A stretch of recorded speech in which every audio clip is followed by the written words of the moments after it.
Hello. The Circuit, Chapter 7, Death Forgiven. We're on page 57. El Perico, my close friend, had a tragic ending.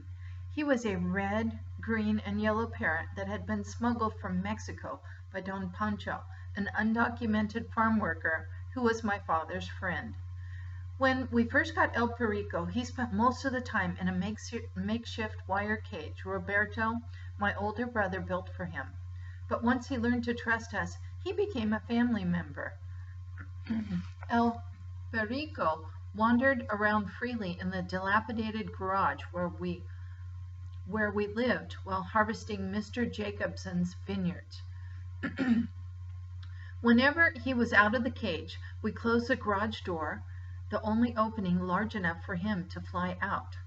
I and the rest of the family grew to love El Perico. I spent hours teaching him to say, "Periquito, bonito."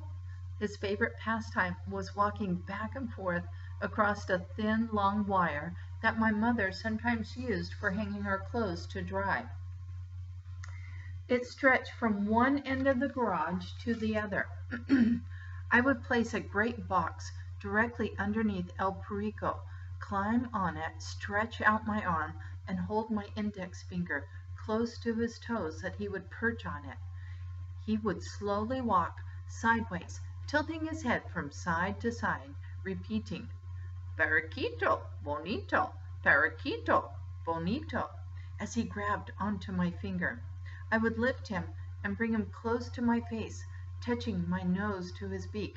He would stare at me sideways and rub his beak against my nose until I would kiss his head.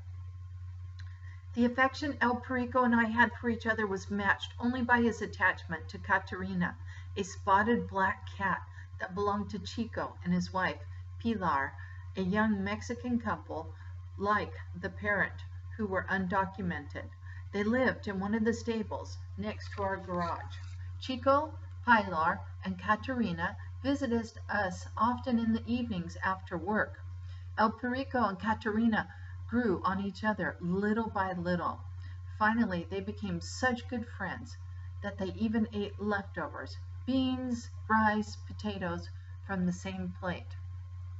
When Chico and Pilar visited without Caterina, El Perico would get very upset.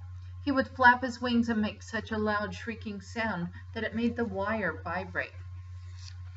This would irritate my father, who could not stand any noise, especially when he was tired from work, which was most of the time. One early evening, Chico and Pilar came by themselves without Caterina. El Perico immediately threw a tantrum and began shrieking louder than ever. The noise struck my father like lightning.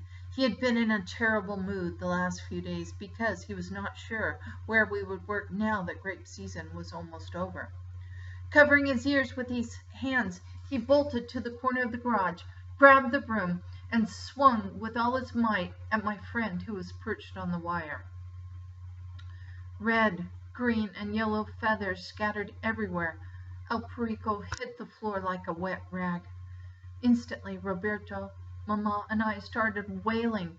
My father shouted at all of us to stop. Seeing a stream of blood dribble from El Perico's silent beak, I felt as though someone had ripped my heart out. I threw the garage door open and darted out, running as fast as I could toward the storage shed that was about a half a mile away. The shouting, screaming, crying from our home chased me. I wanted to escape, to die. I finally reached the shed, dragged myself in, and closed the door behind me. It was dark and quiet, and I fell to my knees and I prayed for El Perico. The repetition of Santa Maria, Madre de Dios, Ruega, Señora, por nosotros los pecadores, ahora en la hora de nuestra muerte. Amen. Slowly comforted and soothed my soul. Then I prayed for my father. The next day after work, Roberto, Trampita, and I buried El Perico in a cigar box we found in Mr. Jacobson's garage kin. We dug a hole about a foot deep in one of the rows in the vineyard behind the garage, placed the box inside, and covered it with dirt. Roberto made a small cross from sticks and laid it on the mound. We stood there silently for several minutes and then went home. I visited the grave every day until we moved to Corcoran 2 weeks later to find work picking cotton.